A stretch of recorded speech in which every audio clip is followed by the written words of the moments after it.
हम अपने जीवन में थोड़ी थोड़ी बातों पर क्रोध करते हैं, मगर क्रोध थोड़ा हो या अधिक, उससे हमारे जीवन पे बहुत प्रभाव पड़ता है। क्रोध करने से बहुत प्रभाव पड़ता है, मगर हमें लगता है कि क्या ही नुकसान होता होगा। हम अनावश्यक भी क्रोधित हो जाते हैं और क्रोध में, आवेग में आकर जो बात नहीं कहने वाली भी होती है वह कह डालते हैं। बाद में विचार आता है कि अरे नहीं, मैंने ये जो आवेग में, क्रोध में आकर बात कही, इसकी आवश्यकता नहीं थी। और इन सब कारणों से हम अपने जीवन में बहुत बहुत कुछ गड़बड़ भी कर देते हैं। एक श्लोक भी है, क्रोधात् भवति सम्मोहः, सम्मोहात् स्मृति विभ्रमः, स्मृति भ्रंशात् बुद्धिनाशो, बुद्धिनाशात् प्रणश्यति।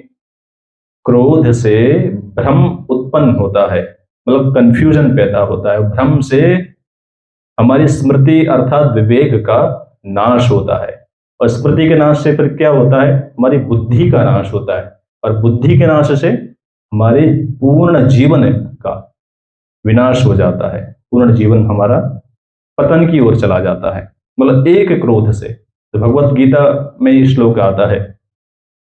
तो इसलिए जब भी क्रोध आए, प्रयास करें उस क्षण, उस समय मौन रहें, शांत रहें।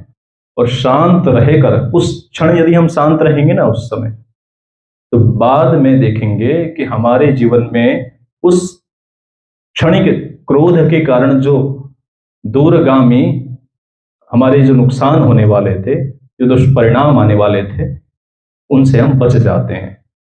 पहले तो प्रयास करें क्रोध आए ही नहीं। यदि हम सजग रहेंगे, ध्यान रखेंगे, जब भी क्रोध आए तो उसका कारण ढूंढें कि क्रोध किस लिए, क्या इसकी आवश्यकता है जिस बात पर मैं क्रोध कर रहा हूं। और यदि आ भी गया तो उस क्षण प्रयास करें शांत रहें, कुछ ना कहें।